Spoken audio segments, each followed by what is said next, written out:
ഒരു കണ്ണിമ നമുക്ക് മനസ്സിലാക്കാൻ പറ്റും. അത് വേറെ ആക്സിഡന്റിലായിരുന്നു. ഭയങ്കര യൂണിവേഴ്സൽ ഹിറ്റായിരുന്നു അത്. അതിനുശേഷം പിന്നെയും ഈ ഗുഡ് ബാഡ് അഗ്ലിയിൽ അതേപോലെ ഒരു ഷോട്ട് അതും ആളുകൾ എടുക്കുന്നു, ചർച്ച ചെയ്യുന്നു. ആ കുട്ടി തന്നെയല്ലേ ഈ കുട്ടി, അപ്പം അത് വെറുതെ റാൻഡായി സംഭവിച്ചല്ല എന്ന് പറയുന്നു. ഈ കണ്ണിമ വെട്ടൽ തന്നെയാണ് പിന്നെയും ശ്രദ്ധയിലേക്ക് എത്തിക്കുന്നത്. അങ്ങനെ ആലോചിച്ചിരുന്നു ആ സിനിമയുടെ ഷൂട്ടിൽ എവിടെയെങ്കിലും? ഇല്ല, അങ്ങനെ ആലോചിച്ചിരുന്നില്ല. ആക്ച്വലി ആ സോങ്ങിന്റെ ഒറിജിനലില് സിമ്രൻ മാം ചെയ്യുന്നുണ്ട് ഒരു വിങ്കും ഒരു കിസ്സും. അത് തന്നെ നമ്മളും ചെയ്തു. അതല്ലാതെ എന്റെ വിങ്കായിട്ട് അതിന് യാതൊരു ബന്ധമില്ല. ആളുകള് പ്രിയവാരുടെ ഒരു രണ്ടാമത്തെ എഡിഷനായിട്ട് ഇപ്പം നീക്കില് ഉൾപ്പെടെയുള്ള പ്രകടനങ്ങൾ എടുത്തിട്ട് ആളുകൾ പറയുന്ന ഇതിലുള്ള പോലെ പ്രിയവാര 2.0 വേർഷൻ ആണെന്നൊക്കെ ആളുകൾ പറയുന്നു. പ്രിയവാര ആളുകൾ കുറച്ചും കൂടി വാമത്തോടുകൂടി സ്വീകരിക്കുന്നു. അത്രയും ക്രിട്ടിസൈസ് ചെയ്യേണ്ട ഒരാളായിരുന്നില്ല എന്നൊക്കെ പറഞ്ഞ ആളുകൾ ഫേസ്ബുക്കിൽ കുറിപ്പുകൾ എഴുതുന്നു. ശ്രദ്ധിക്കുന്നുണ്ടോ അതൊക്കെ? എനിക്ക് ആക്ച്വലി ഫ്രണ്ട്സ് അയച്ചു തരുമ്പോഴാണ് ഞാൻ ഇതൊക്കെ കാണുന്നത്. ഞാൻ അങ്ങനെ ഭയങ്കരമായിട്ട് ഫോളോ ചെയ്യുന്ന ഒരാളല്ല. എന്നെ പറ്റിയിട്ടുള്ള ന്യൂസ് എസ്പെഷ്യലി ഏറ്റവും ലാസ്റ്റ് അറിയുന്നത് ഞാനായിരിക്കും. അപ്പം ഫ്രണ്ട്സ് ഒക്കെ അയച്ചു തരുമ്പം ഞാൻ കാണാറുണ്ട്. ഈ ഫേസ്ബുക്കിൽ ഈ പറഞ്ഞ പോലെ അങ്ങനെ ഒരു പോസ്റ്റ് കുറച്ച് ഫ്രണ്ട്സ് എനിക്ക് അയച്ചു തന്നിട്ട് ഞാൻ കണ്ടിരുന്നു. ഈ സോഷ്യൽ മീഡിയയിൽ ഇത്രയും ഫോളോവേഴ്സ് ഉള്ള ഒരാൾ സോഷ്യൽ മീഡിയ എത്രമാത്രം ഫോളോ ചെയ്യുന്നുണ്ട്? ഇല്ല, അധികം ഇല്ല ആക്ച്വലി. സത്യം പറഞ്ഞു കഴിഞ്ഞാൽ ഭയങ്കരമായിട്ട് ഞാൻ അതില് ടൈം സ്പെൻഡ് ചെയ്യുന്നത് ലിമിറ്റ് ചെയ്യാൻ ട്രൈ ചെയ്യുന്ന ഒരാളാണ്. കാരണം എന്തെങ്കിലുമൊക്കെ ഉണ്ടാവും. ഓൾറെഡി ഒരുപാട് നെഗറ്റിവിറ്റി ഉണ്ട്. ആൻഡ് എന്തെങ്കിലും ഒരു ന്യൂസ് കണ്ടാലോ എന്തെങ്കിലുമൊക്കെ മതിയാവും നമ്മുടെ ഡേ പോവാൻ, അല്ലെങ്കിൽ എന്തെങ്കിലും ഒരു കോമെന്റോ എന്തെങ്കിലും കണ്ടാൽ മതിയാവും. സോ അതുകൊണ്ട് ഞാൻ മാക്സിമം ലിമിറ്റ് ചെയ്യും എൻഗേജ്മെന്റ് സോഷ്യൽ മീഡിയയിൽ. അധികം അങ്ങനെ ടൈം സ്പെൻഡ് അതിലിരുന്ന് ഇങ്ങനെ ലൂപ്പിലിരുന്ന് സ്ക്രോൾ ചെയ്യാറില്ല. സോ കോൺഷ്യസ്ലി അത്രയും മതി എന്ന് വിചാരിച്ചിട്ട് അങ്ങോട്ട് മാറ്റി വെക്കും. മലയാളത്തിൽ നിന്ന് എന്താ പ്രിയക്ക് വേണ്ട ഓഫർ വരുന്നത്? നല്ല റോളും നല്ല ക്യാരക്ടേഴ്സും കിട്ടാൻ വേണ്ടിയിട്ട് വെയിറ്റ് ചെയ്യാണ്. കാരണം പെർഫോമൻസ് ഓറിയന്റഡ് ആയിട്ട്, അതായത് എൻ്റെ കാലിബർ ആസ് എൻ ആക്ടർ എന്താണെന്നുള്ളത് പ്രൂവ് ചെയ്യാൻ പറ്റുന്ന ഒരു ക്യാരക്ടർ, അത്രയും സ്റ്റഫുള്ള ഒരു ക്യാരക്ടർ ചെയ്തിട്ടേ കാര്യമുള്ളൂ എന്ന് എനിക്ക് തോന്നുന്നു. So still waiting for that. 4 years കഴിഞ്ഞിട്ട് എനിക്ക് അങ്ങനെ ഭയങ്കര അപ്പീലിംഗ് ആയിട്ട് തോന്നിയിട്ടുള്ളൊരു ക്യാരക്ടർ ഇതുവരെ വന്നിട്ടില്ല. എപ്പോഴെങ്കിലും ഞാൻ കുറെ തെറ്റിദ്ധരിക്കപ്പെട്ടിട്ടുണ്ട് ആ ഫീലിങ്ങിലൂടെ കടന്നു പോയിട്ടുണ്ട് ഈ സോഷ്യൽ മീഡിയ സ്പേസസിലൊക്കെ? എപ്പോഴും almost all day every day എനിക്ക് തോന്നാറുണ്ട്. ലവും അറ്റൻഷനും കിട്ടി അതിന്റെ ഒരു ആഫ്റ്റർ എഫക്റ്റ് ആയിട്ട് വരുന്നതായിട്ടാണോ തോന്നിയിട്ടുള്ളത്? എന്തായിരിക്കും എന്റെ കാര്യം എപ്പോഴെങ്കിലും ആലോചിച്ചിട്ടുണ്ടോ? എനിക്ക് ഒന്നാമത് നമ്മുടെ കൺട്രോളിലുള്ള കാര്യമല്ല. ഇപ്പം പറയുന്ന ഫസ്റ്റ് ഒരു ഫെനോമിന വൈറലായതും പിന്നെ അത് കഴിഞ്ഞിട്ട് ഒരുപാട് ഹേറ്റ് വന്നതും ട്രോൾസ് വന്നതും ഇതൊന്നും നമുക്ക് കൺട്രോൾ ചെയ്യാൻ പറ്റുന്ന കാര്യങ്ങളല്ല. ഇത് ഞാനായിട്ട് കൾട്ടിവേറ്റ് ചെയ്തെടുത്തൊരു കാര്യമല്ല. ഇത് എൻ്റെ ചുറ്റുമുള്ള ആൾക്കാർ അതിനെ സെലിബ്രേറ്റ് ചെയ്തു, പിന്നെ അവർ തന്നെ അതിനെ കുറ്റം പറഞ്ഞു. ഇതിലൊന്നും എനിക്കൊന്നും ഒരു പങ്കുമില്ല എന്നുള്ളതാണ്. ഞാനിതിനു വേണ്ടി ഒന്നും കോൺഷ്യസ്ലി ചെയ്തിട്ടില്ല. അപ്പോ അത് കഴിഞ്ഞിട്ട് എനിക്കറിയില്ല why there is this preconceived notion. ഇങ്ങനെ എന്താ ഏറ്റവും കോമൺ ആയിട്ട് ഞാൻ കേൾക്കുന്നത് ജാടയാണ് എന്നുള്ളൊരു കാര്യമാണ് ഏറ്റവും കോമൺ ആയിട്ട് ഞാൻ കേൾക്കുന്നത്. അതെ, അങ്ങനെ.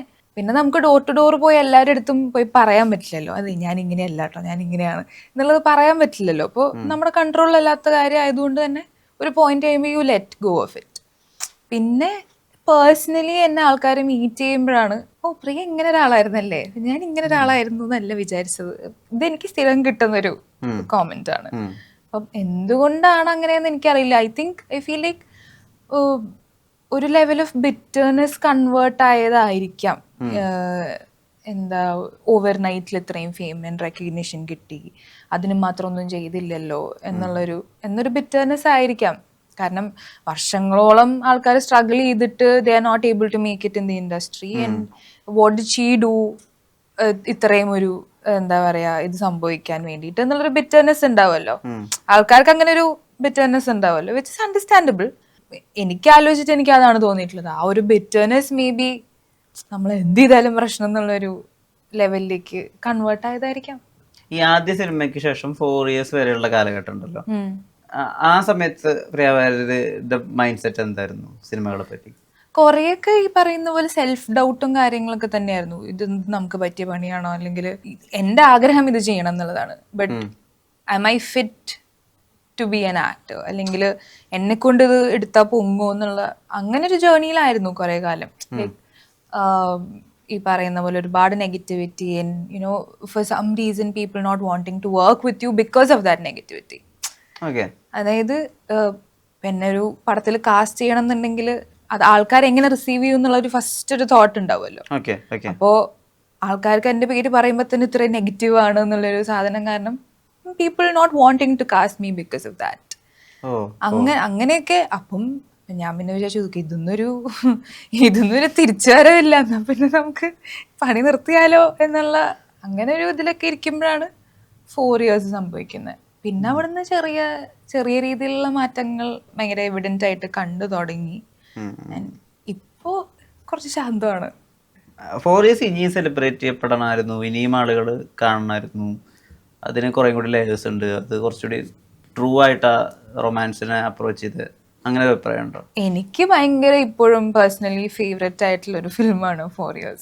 ആരെങ്കിലും ഇപ്പം എന്നെ വിളിച്ചിട്ട് പ്രിയയുടെ ഏത് ഫിലിമാണ് ഞങ്ങൾ കണ്ടിരിക്കേണ്ടതെന്ന് ചോദിച്ചു കഴിഞ്ഞാൽ ഞാൻ എന്തായാലും 4 years പറയുള്ളൂ. കാരണം എന്തുകൊണ്ടും എനിക്ക് ഒരുപാട് നല്ല എക്സ്പീരിയൻസസ് ആൻഡ് നല്ല മെമ്മറീസ് ആൻഡ് നല്ലൊരുപാട് കൂട്ടുകാരെ കിട്ടിയൊരു ഫിലിമാണ് 4 years. സോ ഞാനത് ഫോർ എവർ ചെറിഷ് ചെയ്യുന്ന ഒരു ഫിലിമാണ്. ആൻഡ് കഥ വൈസ് ആണെങ്കിലും നിച്ചുവും ഞാനും സർജാനും ഞാനും ഒരുപാട് പേഴ്സണൽ എന്താ പറയാ എക്സ്പീരിയൻസസ് എന്നൊക്കെ ഇങ്ങനെ ചെകഞ്ഞെടുത്ത് ഡയലോഗ്സ് എഴുതി സാറിന്റെ കൂടെ ഇരുന്ന് രഞ്ജിത്ത് സാറിന്റെ കൂടെ ഇരുന്ന് ഡയലോഗ് എഴുതി അങ്ങനെ ഒരുപാട് കോൺട്രിബ്യൂട്ട് ചെയ്ത് ഭയങ്കര പേഴ്സണൽ ആണ് ആ ക്യാരക്ടേഴ്സ് ഞങ്ങൾക്ക്. അപ്പോ അതുകൊണ്ട് തന്നെ I will for ever cherish that film. And ആൾക്കാരെപ്പോഴും അതിനെപ്പറ്റി നല്ലത് പറയുമ്പോൾ എനിക്ക് ഭയങ്കര ഭയങ്കര സന്തോഷമാണ്. ഒരു മൂവ് ഓൺ ആയ കപ്പിളിന്റെ കഥയാണല്ലോ അത്. മൂവ് ഓൺ ആയോന്ന് അറിയില്ല. ഇപ്പോഴും എനിക്ക് ഭയങ്കര സന്തോഷമാണ് ആക്ച്വലി. കാരണം റീസെന്റ് കുറച്ച് ആൾക്കാർ ഇങ്ങനെ മീറ്റ് ചെയ്യുന്ന സമയത്ത് ആഫ്റ്റർ 4 years ഉണ്ടാവോ, 2026 ആവാറായല്ലോ, എപ്പോഴാണ് അതിന്റെ ഷൂട്ട്, അങ്ങനെയൊക്കെ ചോദിക്കുമ്പോ എനിക്ക് ഭയങ്കര സന്തോഷം തോന്നാറുണ്ട്. അപ്പൊ ഞാൻ രഞ്ജിത്ത് സാറിനോട് ചോദിച്ചിട്ട് പറയാം അത് സംഭവിക്കുന്നുണ്ടോ ഇല്ലേ എന്നുള്ളത്. കാരണം ഭയങ്കര മ്യൂസിക് ആണ് എനിക്ക്. കറക്റ്റ് ഇപ്പം ഞാനും നിച്ചും 22 ആയിരുന്നപ്പം എങ്ങനെയായിരുന്നു എന്നുള്ളതും, അത് കഴിഞ്ഞ് 4 years കഴിഞ്ഞ് 26 ആയിരുന്നപ്പം ആവുമ്പം എങ്ങനെയായിരിക്കും എന്നുള്ളതും, അത് കഴിഞ്ഞൊരു രഞ്ജിത്ത് സാറിന് എൻ്റെ അടുത്ത് ഫസ്റ്റ് പറയുന്ന ഐഡിയയിൽ അതൊരു എന്താ പറയാ 3 part സീക്വൻസ് ആണ്. യാ. സോ ഞാൻ ആലോചിക്കുന്നത് അടുത്ത 30ാമത്തെ വയസ്സിൽ നമ്മൾ എങ്ങനെ ഇരിക്കുന്നു എന്നുള്ളതൊക്കെ ഒത്തന്റിക്കലി ക്യാപ്ചർ ചെയ്യാൻ പറ്റുന്നത് ഭയങ്കര ഭയങ്കര മ്യൂസിക് ആയിട്ടുള്ളൊരു കാര്യമല്ലേ. As people also we grow and ആ ഒരു ഗ്രോത്ത് അങ്ങനെ 3 സിനിമകളായിട്ട് കാണാൻ പറ്റുന്നുണ്ടെങ്കിൽ ഭയങ്കര അടിപൊളിയായിട്ടുള്ളൊരു കാര്യമാണെന്നാണ് എനിക്ക് തോന്നുന്നത്. സോ ഈ പേഴ്സണൽ ലൈഫിൽ നിന്ന് എടുത്തു എന്നൊക്കെ പറയുമ്പോൾ സങ്കടമാണോ എടുത്തത്, സന്തോഷമാണോ എടുത്തത്? എല്ലാം എല്ലാം. നമ്മള് ഇപ്പൊ റൊമാൻസ് ആണെങ്കിൽ അങ്ങനെ, സങ്കടമാണെങ്കിൽ അങ്ങനെ, എല്ലാം what ever we could inculcate. കാരണം രഞ്ജിത്ത് സാർ അതിന്റെ ഒരു ജിസ്റ്റ് എഴുതി തരും. രഞ്ജിത്ത് സാറിന്റെ സ്റ്റൈലില് ഡയലോഗ്സ് എഴുതിയിട്ടുണ്ടാവും. എന്നിട്ട് നമ്മുടെ അടുത്ത് ചോദിക്കും ഇതിപ്പം ഈ കാലത്തുള്ള പിള്ളേർ ഇങ്ങനെ സംസാരിക്കുമോ പ്രിയ എന്നുള്ളത് ചോദിക്കും. അപ്പൊ നമുക്കത് ചേഞ്ച് ചെയ്യാനുള്ള സ്പേസ് ഉണ്ട്. ഇല്ല സാർ ഇത് ഇങ്ങനെ പറഞ്ഞാൽ വർക്കാവില്ല, അപ്പൊ നമുക്ക് ഇങ്ങനെ പറയാം. വിശാലിന്റെ ക്യാരക്ടറിനാണെങ്കിൽ നിച്ചുവിനും പറയാനുണ്ടാവും. അങ്ങനെ നമ്മൾ ഇരുന്നൊരു ഗിവ് ആൻഡ് ടേക്ക് എല്ലാ ദിവസവും ആഫ്റ്റർ ഷൂട്ട് അങ്ങനെ എഴുതി എടുക്കുമായിരുന്നു ഓരോ സീൻസും. അപ്പം അത്രയും എന്താ പറയാ പുട്ടൻ ചെയ്തിട്ടുണ്ട് heart and soul into it. ഭയങ്കര ഭയങ്കര രസമായിരുന്നു. ഇതുവരെയും എനിക്ക് അങ്ങനത്തെ ഒരു സെറ്റ് കിട്ടിയിട്ടില്ല. ഇനി അങ്ങോട്ടും എനിക്ക് എന്തായാലും 4 years ഭയങ്കര സ്പെഷ്യൽ ആയിരിക്കും. കാരണം അവിടെ ഉണ്ടായിരുന്ന എല്ലാവരുമായിട്ടും ഇപ്പോഴും അതേപോലത്തെ, സാധാരണ നമ്മളൊരു ഫിലിം കഴിഞ്ഞ് നമ്മൾ ബൈ ബൈ പറഞ്ഞ് പോയി കഴിഞ്ഞ് കഴിഞ്ഞാൽ അവരെ അടുത്ത ഒരു വർക്ക് സ്പേസിലൊറ്റ കാണുന്നവരെ അതാണല്ലോ equation. You never get that attach to people. കാരണം ഒരു 25 to 30 days ഓഫ് ഷൂട്ട് കഴിഞ്ഞ് കഴിഞ്ഞാൽ പിന്നെ ഇവരെ എപ്പോഴാണ് നമ്മൾ കാണാന്ന് അറിയില്ല. അപ്പോൾ ഓൾവേസ് ആ ഒരു ഇതുണ്ടാവുമല്ലോ നമുക്ക് മൈൻഡിൽ. 4 years എന്താ പറയാ സെറ്റില് എനിക്ക് കിട്ടിയ ആൾക്കാർ they still very close to me. എല്ലാവരുമായിട്ടും അതേ തരത്തിലുള്ളൊരു റിലേഷൻഷിപ്പ് മെയിൻറ്റെയിൻ ചെയ്യുന്നുണ്ട്. സോ അത് എനിക്ക് ഭയങ്കര സ്പെഷ്യലാണ്. നിലവ് കന്നഡി കോപം എന്നുള്ള പടം വരുന്നു. അതിൽ കുറേ ആക്ടേഴ്സിനൊക്കെ അവരുടെ പെർഫോമൻസിന് ഒരു വിമർശനം നേരിട്ടുണ്ടായിരുന്നു. OTT റിലീസിന് ശേഷം കുറച്ച് ഓവറായി പോയി എന്ന് പറഞ്ഞിട്ട്. പക്ഷെ എല്ലാവരും ഒരേപോലെ യുനാനിമസ്ലി പ്രൈസ് ചെയ്തൊരു പെർഫോമൻസ് ആണ് പ്രിയയുടെ. ഓക്കെ. ആ അപ്പൊ എന്നുവെച്ചാൽ സാധാരണഗതിയിൽ ഈ അങ്ങനെ ഒരു വിമർശനം കുറച്ച് വർഷങ്ങൾക്ക് മുമ്പ് കിട്ടിയിട്ടുള്ള ആളാണ് പ്രിയ. ആക്ടിങ്ങിൽ എന്താ മാറിയത്? ആക്ടിങ് സ്കൂളിൽ എങ്ങനെ ജോയിൻ ചെയ്തോ? ഒന്നും മാറിയിട്ടില്ല, ടു ബി വെരി ഓണസ്റ്റ്. ഞാൻ ഒരു രീതിയിലുള്ള കോഴ്സസോ വർക്ക്ഷോപ്സോ ഒന്നും ചെയ്തിട്ടില്ല. ബട്ട് എനിക്ക് തോന്നുന്ന കാര്യം എന്താണെന്ന് വെച്ച് കഴിഞ്ഞാൽ ആസ് എ പേഴ്സൺ എനിക്ക് ഒരുപാട് മാറ്റങ്ങൾ സംഭവിച്ചിട്ടുണ്ട്. In a good way I would say. നല്ല രീതിയിലുള്ള ഗ്രോത്ത് സംഭവിച്ചിട്ടുണ്ട് because of whatever happen. എൻ്റെ പാസ്റ്റ് എക്സ്പീരിയൻസസ് കാരണം തന്നെ ഒരുപാട് സെറ്റിലായിട്ടുണ്ട് കുറെ കാര്യങ്ങൾ, ഇമോഷണലി ആണെങ്കിലും എല്ലാം. അപ്പോൾ ആ ഒരു growth as A person may be എൻ്റെ ക്രാഫ്റ്റിൽ റിഫ്ലക്ട് ചെയ്യുന്നുണ്ടാവായിരിക്കാം. അത്രേ എനിക്ക് മനസ്സിലാവുന്നുള്ളൂ. ബിക്കോസ് അതല്ലാതെ ഞാൻ അതിനു വേണ്ടി ഒരു ട്രെയിനിങ് എടുക്കുകയോ പഠിക്കാൻ പോവുകയോ ഒന്നും ചെയ്തിട്ടില്ല. സോ ആൻഡ് ഓഫ് കോഴ്സ് നമ്മൾ ഇതിലേക്ക് എന്തായാലും ഇറങ്ങി തിരിച്ചു. അപ്പം അതിനു വേണ്ടിയിട്ടുള്ള സിനിമകൾ കാണുക, നുവാൻസസ് നമ്മൾ ഒബ്സർവ് ചെയ്യുക, അങ്ങനത്തെ എന്തൊക്കെ നമ്മളെ കൊണ്ട് ചെയ്യാൻ പറ്റുന്ന മിനിമൽ എക്സസൈസസ് ഉണ്ടല്ലോ, അതൊക്കെ ചെയ്യാന്നല്ലാതെ ഷാർപ്പൻ ചെയ്യാനായിട്ട് ഞാൻ അതിനു വേണ്ടി ഒരു ട്രെയിനിങ് എടുക്കുകയൊന്നും ചെയ്തിട്ടില്ല. ബട്ട് മോസ്റ്റ്ലി എനിക്ക് തന്നെ ഫീൽ ചെയ്യുന്നത് is that the more inner work I do the more it reflects on my art എന്നുള്ളതാണ്. സ്റ്റാർ ആവണോ ആക്ടർ ആവണോ അങ്ങനെ കൺഫ്യൂഷൻ ഉണ്ടായിട്ടുണ്ടോ? വൈ നോട്ട് ബോത്ത് എന്നുള്ളതാണ് ഞാൻ ആലോചിക്കുന്നത്. നന്നായി കിഡിലുമായിട്ട് പെർഫോം ചെയ്യാൻ പറ്റുന്ന ഒരു സൂപ്പർ സ്റ്റാർ ആവുന്നതിൽ എന്താണ് പ്രശ്നം? ദാറ്റ് ഈസ് അച്ചീവബിൾ എന്നുണ്ടെങ്കിൽ. അതെ, ഞാൻ നെയിംസ് എടുക്കുന്നതുകൊണ്ട് തെറ്റിദ്ധരിക്കരുത്. ഷബാന ആസ്മി ഉണ്ട്, ദീപിക പദുക്കോൺ ഉണ്ട്. അപ്പൊ അതിലാരാവും അങ്ങനെ?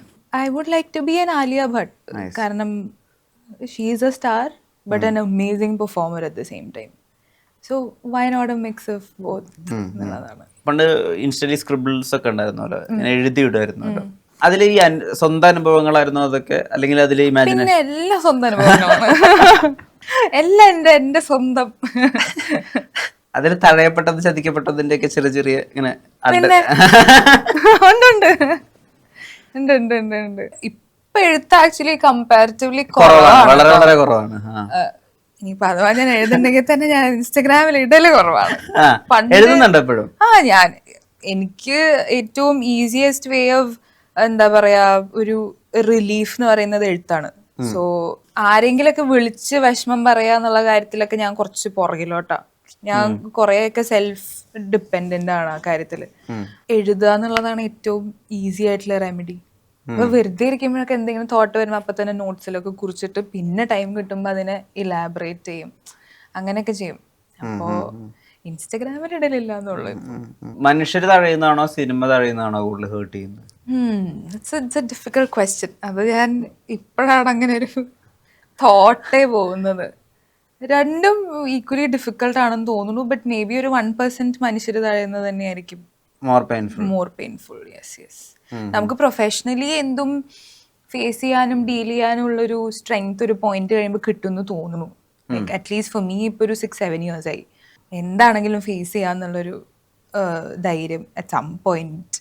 ഇനിയിപ്പോൾ ഇതല്ലാന്നുണ്ടെങ്കിലും ഞാൻ എൻ്റെ ക്രാഫ്റ്റിനെ ഉപേക്ഷിക്കില്ല എന്നുള്ളത് സമ്മതി. Other way I am going to find ഒരു ഔട്ട്ലെറ്റ് ഫോർ ഇറ്റ് എന്നുള്ളത്.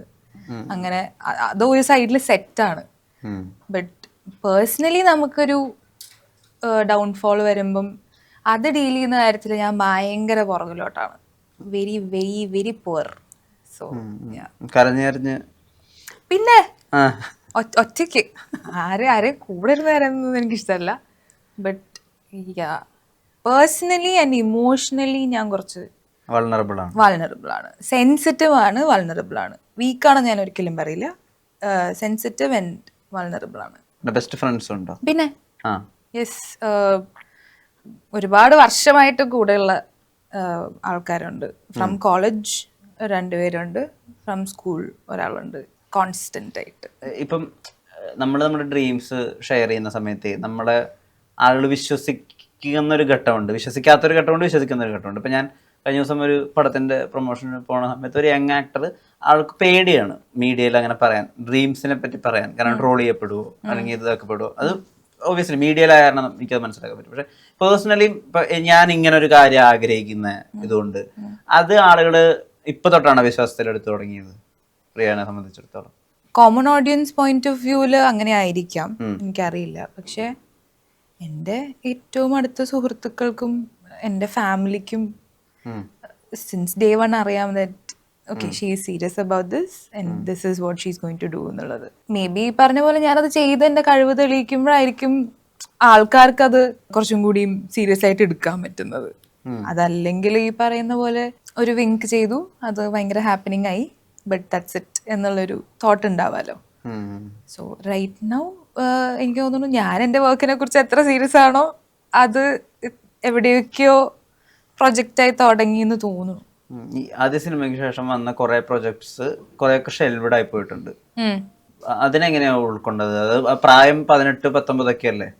അതിനെപ്പറ്റി ഞാൻ അങ്ങനെ ആലോചിച്ച് ഭയങ്കര വിഷമിച്ചിട്ടൊന്നുമില്ല. ബിക്കോസ് ആ സമയത്തൊക്കെ I just thought that everything happens four A reason and അത് പ്രോബബ്ലി നല്ലതിനായിരിക്കും എന്നുള്ളൊരു ആ ഒരു മൈൻഡ് സെറ്റാണ് എപ്പോഴും ഫോളോ ചെയ്തുകൊണ്ടിരുന്നത്. വർക്കിന്റെ കാര്യത്തിലൊക്കെ അങ്ങനെ തന്നെയായിരുന്നു. ആദ്യം ഒരു ഡിജക്ഷൻ ഫീൽ ചെയ്യുന്നുണ്ടെങ്കിലും അത് കഴിഞ്ഞ് കഴിഞ്ഞാൽ ഇറ്റ് ഹാപ്പൻ ഫോർ റീസൺ. പിന്നീട് നമുക്ക് when better things are delivered to you നമുക്ക് മനസ്സിലാവും that okay this didn't happen because this had to happen എന്നുള്ളത്. അപ്പോൾ അങ്ങനെ എനിക്ക് വിഷമങ്ങളോ ബുദ്ധിമുട്ടോ കംപ്ലൈൻസ് ഒന്നുമില്ല. ഒരു ഗൈഡൻസ് ഉണ്ടായിരുന്നില്ല തുടക്കത്തില്. അതുകൊണ്ടാണ് ഇപ്പൊ മേക്കിംഗ് ക്വാളിറ്റിയിൽ പോലും നോക്കുമ്പോൾ പോലും അത്ര നല്ല രസത്തിലല്ലാത്ത കുറച്ച് സിനിമകൾ ഞാൻ കണ്ടിട്ടുണ്ട്. ഐ മീൻ ഇതെന്താ ഇങ്ങനെ ഇതിലാണോ കുട്ടി കൊണ്ടുപോയി തലവെക്കുന്നത് എന്നൊക്കെ തോന്നുന്ന അങ്ങനെ കമന്റ്സ് വരുന്ന ചിത്രങ്ങൾ. അതൊരു പ്രോപ്പർ ഗൈഡൻസ് നമുക്ക് അറിയില്ല ഇൻഡസ്ട്രി, അതിന്റെ ആഫ്റ്റർ എഫക്റ്റ് ആയിരുന്നു. ഡെഫിനറ്റ്ലി ഞാൻ ഒരു കംപ്ലീറ്റ് ഔട്ട്സൈഡർ ആണ്. എനിക്ക് അറിയാവുന്ന ആരും ഉണ്ടായിരുന്നില്ല സിനിമ ഇൻഡസ്ട്രിയിൽ ആ സമയത്ത്. ആൻഡ് ഈ പറയുന്ന പോലെ ഒരു മെന്റോർ എന്നുള്ള രീതിയിൽ നമ്മളെ ഗൈഡ് ചെയ്യാനോ അല്ലെങ്കിൽ how this works, how to go about it എന്നുള്ളതൊന്നും പറഞ്ഞു തരാൻ ആരും ഉണ്ടായിട്ടില്ല. സോ അതൊക്കെ ഞാൻ എൻ്റെ ആ പ്രായത്തിലെടുത്ത ഡിസിഷൻസ് ആണ് അതൊക്കെ. സോ ഡെഫിനറ്റ്ലി പാളിയിട്ടുണ്ട്. ആൻഡ് ബട്ട് അതിന്നാണല്ലോ നമ്മൾ പഠിക്കുക. And I have learned it the hard way. ഞാനത് എക്സ്പീരിയൻസ് ചെയ്ത് തന്നെ പഠിച്ചതാണ്. സോ ഐ ഫീൽ ലൈക്ക് അതെനിക്ക് ലൈഫിൽ അപ്ലൈ ചെയ്യുമ്പോൾ കുറച്ചും കൂടി അടിപൊളിയായിരിക്കും. ധനുഷിന്റെ കൂടെ വർക്ക് ചെയ്ത അണ്ടർ അദ്ദേഹത്തിന്റെ ഡയറക്ഷൻ, അദ്ദേഹത്തെ ഒരു വലിയ ക്രിയേറ്റീവ് ജീനിയസ് ആയിട്ട് എല്ലാവരും വിചാരിക്കുന്നത്. കാരണം ഇത്രയും പടങ്ങൾ ഹാപ്പനിങ് ആയിട്ടുള്ള ഒരു ലീഡ് ഹീറോ, ഒരു സൂപ്പർ സ്റ്റാർ അപ്പുറത്ത് ഡയറക്റ്റ് ചെയ്യുന്നു, എഴുതുന്നു, അതിൽ ഏറ്റവും അധികം ഇൻവോൾവ്ഡ് ആണ്. ധനുഷിന്റെ അവിടെ നിന്ന് ഒരു കോൾ വരുന്നു, അപ്പൊ അദ്ദേഹത്തിന്റെ ഒരു ഗൈഡൻസ് കിട്ടുക എന്നുള്ളത് എന്താ നീക്ക് തന്നിട്ടുള്ള ഒരു ഗിവ് അവേ? ഭയങ്കരമായിട്ട് ഡൗൺ ആയിട്ടിരുന്ന സമയത്ത് ചെയ്തൊരു ഫിലിമാണ് എനിക്ക്. കമ്മിറ്റ് ചെയ്തതല്ല കേട്ടോ, കമ്മിറ്റ് ചെയ്തത് ഒരുപാട് മുന്നെയാണ്. ഷൂട്ട് തുടങ്ങാൻ അറ്റ്ലീസ്റ്റ് ഒരു like 6 to 8 months of time ഉണ്ടായിരുന്നു. ആ സമയത്താണ് എനിക്ക് മലയാളത്തിൽ നിന്നൊരു ഫിലിമിന്റെ റീസെന്റ് റിലീസായ ഭയങ്കര ഹിറ്റായിട്ടുള്ളൊരു ഫിലിമിന്റെ ഓഫർ വന്നിരുന്നു. ഓഡിഷന് വിളിച്ച് ഞാൻ ഓഡിഷനൊക്കെ പോയി. ഞാൻ എപ്പോഴും ഓഡിഷൻസ് കൊടുത്തു കഴിഞ്ഞ് കഴിഞ്ഞാൽ ഭയങ്കര ഡൗട്ട്ഫുൾ ആണ്, ശരിയായോ ശരിയായില്ലേ എന്ന് ഭയങ്കര ഡൗട്ട്ഫുൾ ആണ്. പക്ഷെ this was the first audition in my life that ഞാൻ കൊടുത്തു കഴിഞ്ഞിട്ട് ഞാൻ ഇറങ്ങി വന്നിട്ട് ഞാനത് തകർത്തു എന്നുള്ള ഭയങ്കര കോൺഫിഡന്റ് ആയിരുന്നു അത് ചെയ്ത് കഴിഞ്ഞപ്പോൾ.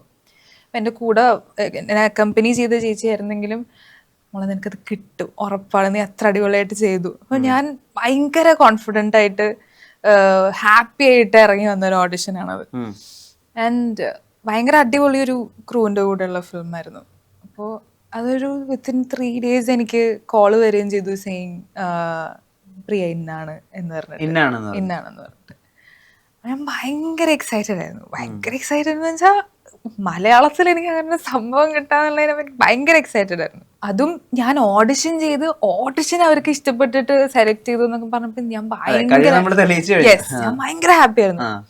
അതും one of the best directors. അപ്പം ഞാൻ ഭയങ്കര ഹാപ്പി ആയിട്ടാണ് ഇരുന്നിരുന്നത്. ലാസ്റ്റ് മൊമെന്റിൽ സ്ക്രിപ്റ്റിൽ എന്തൊക്കെയോ ചേഞ്ചസ് വന്നിട്ട് I got replaced in that film. അത് ഷൂട്ട് തുടങ്ങുന്നതിൻ്റെ ഒരു 3-4 days മുന്നെയാണ് ഞാൻ അറിയുന്നത്. കംപ്ലീറ്റ്ലി കയ്യിൽ നിന്ന് പോയി. ഇപ്പം നേരത്തെ ചോദിച്ച പോലെ സിനിമ തഴയുമ്പോൾ ഉണ്ടാകുന്നൊരു വിഷമം എന്താണെന്നുള്ളത്.